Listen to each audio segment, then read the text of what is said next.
kabugat.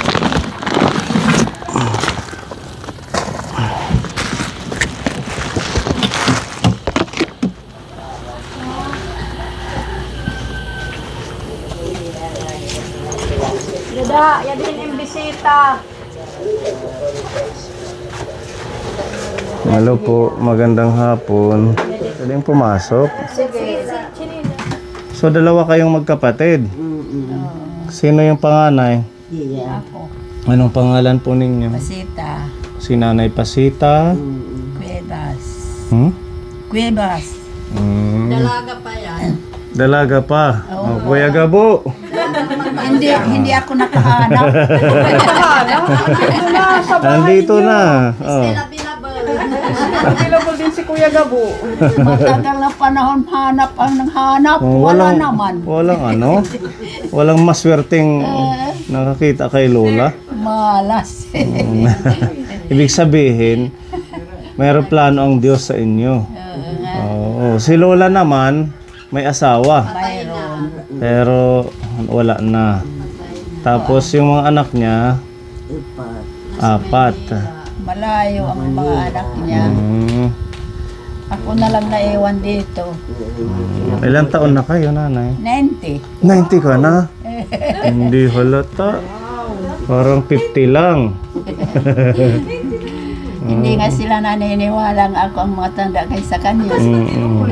Tapos si Lola, anong pangalan ni Lola? Angeles. Asyo. Asyo. Ilan kayong magkakapatid? Apat. Kami na lang buhay.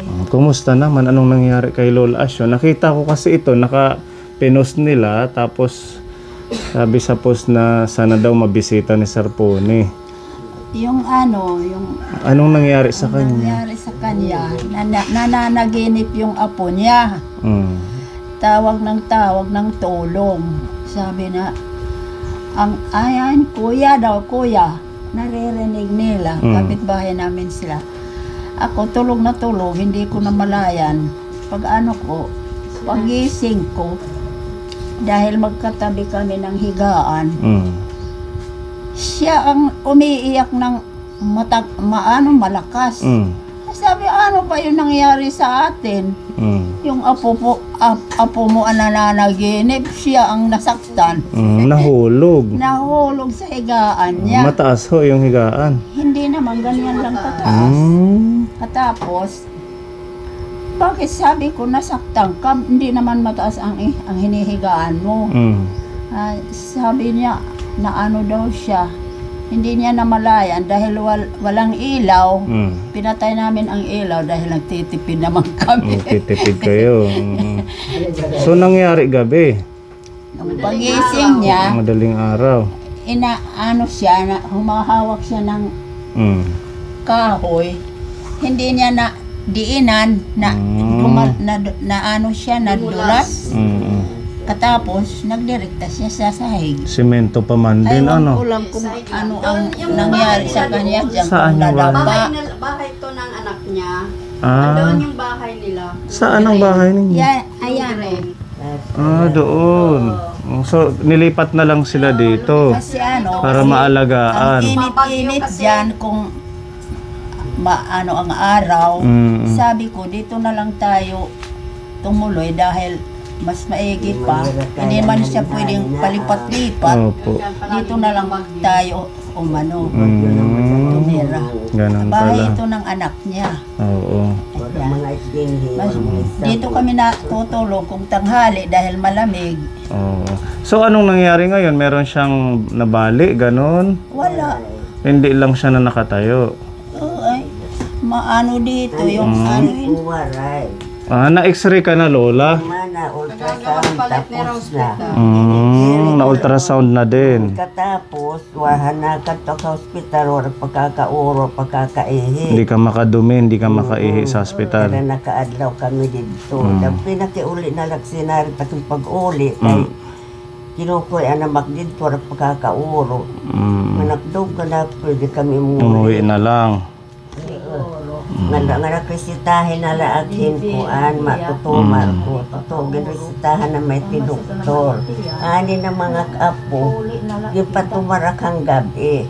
Siguro, mga alas 7 hang gabi at patumaron. Pagpasado alas 12, umuro, kagidadamo. Kaya nag-ano na lang kayo, nagpa-discharge sa hospital. So ngayon, hindi na kayo nakakabangon, nanay. Wala na. Bago mangyari iyon, active yung katawan nyo. Kumikilos-kilos, nakakatayo. Waray at pagkaka. Hindi, bago mangyari iyon. Parang ito si nanay. Tanim nga ran, nanay. Parang si nanay Pasita, nakakakilos. So, start nung nahulog siya. Dito sa bahay. Ganyan na lang siya yung nanay. Upo lang siya, nakaupo lang yan kuya kasi hindi na siya nakakakita. Hindi ka na rin nakakakita, nanay. Katarata niya. Katarata din. Ano na yan? Ilan yung anak mo? 4. O anong sabi ng mga anak mo? Kuan. Kay nagpadaragadira na katang hospital. Nagbigay naman ng panggastos. Ani na may nag-iinalagaintahan at apoy. Angelista. Masait na. Pagkay puro na may iyang tanan. Pagkaunam. Pagkay na eskwela pa. Sa likod niya. Dito. Dito banda, Lola. Ay, Sa loob. dyan. Iinidinhi. Kagasi ko ganin anak butag dekan utod. Wala daw naman. Di wala naman. Yung extra tsaka ultrasound, wala. na. Normal naman yung... Mga banod buto. naman kuno ano at naano lang siya, nalamog sa pagkabagsak. Buti ho hindi na nabali Kasi di ba pag senior medyo marupok na yung buto. Oo. Di wala nakit pagkaka buhat. Hindi mo na rin kayang umupo ngayon. Ganyan na lang. Binabangon na lang namin. Sige. Susubukan nyo po yung Ensure. Alam nyo po yung gatas na Ensure? Ito po yung pinapamimigay natin sa mga lola kapone. Pagmamahal ni Tita Mel, may baso kayo, pwedeng makahiram. Painumin natin si Lola. Thank you, Tita Mel.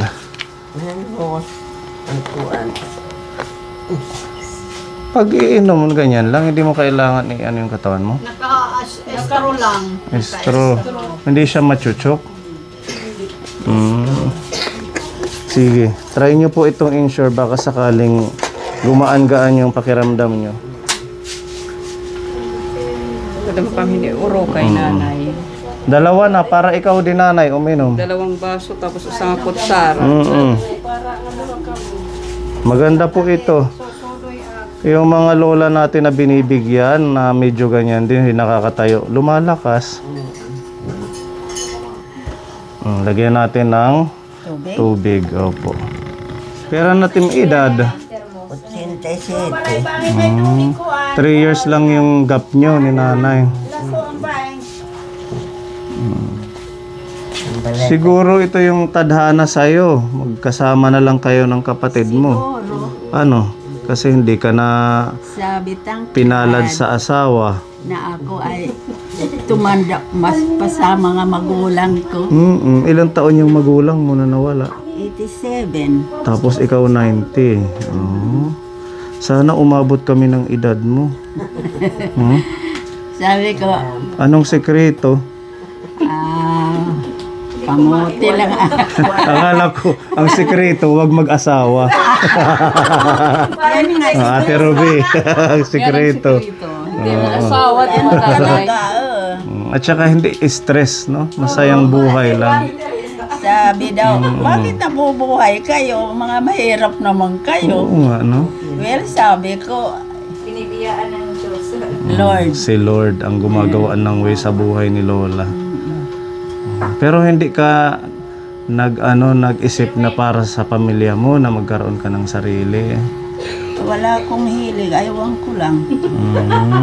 Sabi ko, that's the wish of God. Paraan ni Lord. So, kumusta naman kayong magkapatid? Mabuti naman. Kasi sabi nga ng mga ano namin, mga kapitbahay, bakit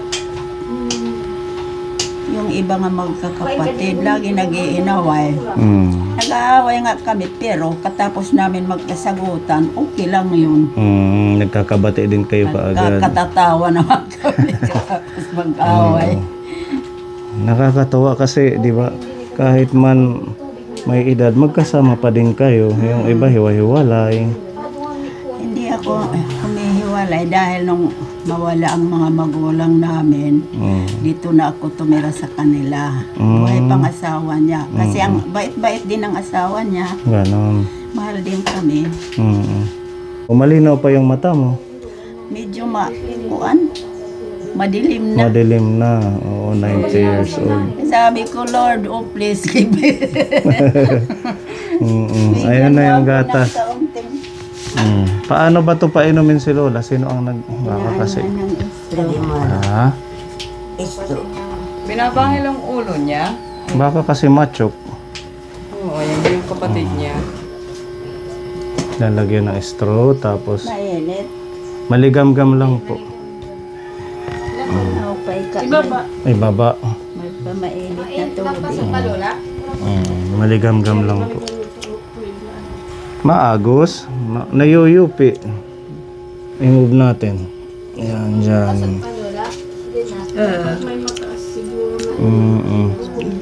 Dapat may unan. Bangilat yung ulo. Dito. Yun, ibangil lang ang Malagyan natin muna dito. para Lola. tumaas.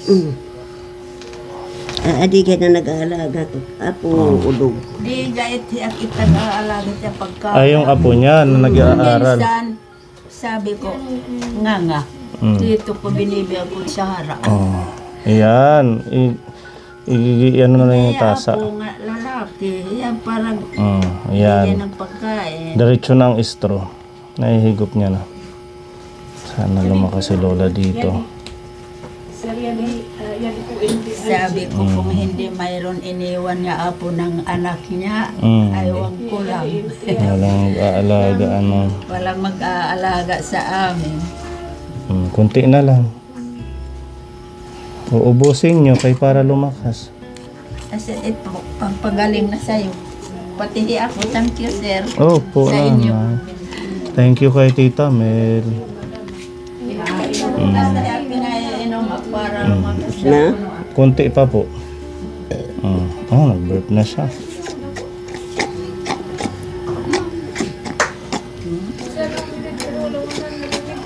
Okay. Okay na, Lola. Ubus na. Thank you. Tanggalin natin yung ulan. Para maano yung pag... Okay na. Ayan. 3 scoop po yung ilalagay nyo sa bawat tasa or bawat timpla sa inyong dalawa. Kahit uminom kayo ng sa umaga at saka bago matulog. Ayan. Okay naman. Masarap, nanay. Masarap. Anong mensahe nyo kay Tita Mel? Salamat, Tito Mel. Bugwayon liti malawa sa tagang kalahin. Magmainuswagan liting panginabuhi. Nga tagang kahigrasa nga wala katapusan. Mas pa. Nga grasa bayahatag. Thank you, Tita Mel. Thank you. Yung sa'yo, nainom mo na, nanay? Ha? Nainom nyo na? Hindi pa ubos. Mahina yata si nanay uminom. Thank you sir, sa iyo ma'am. God bless us all. Bigyan kayo ng mabuting kabuhayan at sa kakaunlaran ng inyong hanap buhay. Thank you, Lord. You are the representative of God. Thank you. Meron din tayong dalang ayuda galing po kay Tita Fede. And meron tayong adult diaper. Nanay, para sa'yo to. Nagda-diaper ka na ano? Ayan, para may extra ka lang diaper dyan. Tapos meron tayong bigas. Halagang 2,000 po ito pagmamahal ni Tita Fede. Meron din oatmeal, nanay. Pwede nyo pong kainin yan. Pinaka-snack. Madami ito. Andito pa yung iba. Tapos may tinapay. Oh. Yan, mga extra na pagkain. Yung mga gininto ang puso. Maraming salamat sa inyong lahat. Opo, walang anuman. Salamat po. Walang anuman po. Okay, so ayan, thank you po sa mga kapwa sponsor natin. Salamat din kay Teresa. Oo, si ate yung nag-message sa akin. Yan, si ate Teresa. Thank you, sir. Oo, shinout out niya ako sa vlog niya. Opo, walang anuman. Okay, ayan. Teresa. Hindi nga namin alam ka po napunta siya rito. Sabi na Teresa, bibili po kayo. Sabi niya. Di ba ang laking impact ng Facebook, social media? Ipopost lang tapos makikita namin at least sa simpleng paraan nakakaano tayo, nakakapag tulong sa mga kagaya nilang matatanda. Happy naman kayo, nanay? Masaya? Okay, masaya sila. Masaya. Ayan, palakpakan natin ang ating Diyos dahil sa Kanya nakakarating tayo sa mga ganitong tinutulungan. Napansin ko maraming bata dito. May dala kaming pamasko. Merry Christmas! Okay, yan. Pamaskong handog ng Kapone. Maano? Okay, welcome. Pambata muna sa kana yung pangmatanda.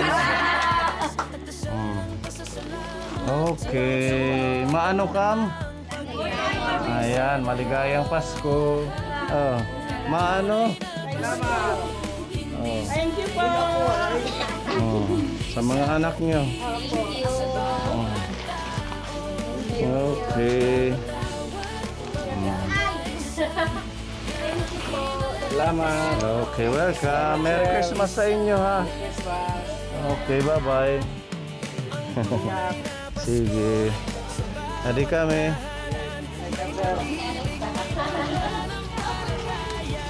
Sir.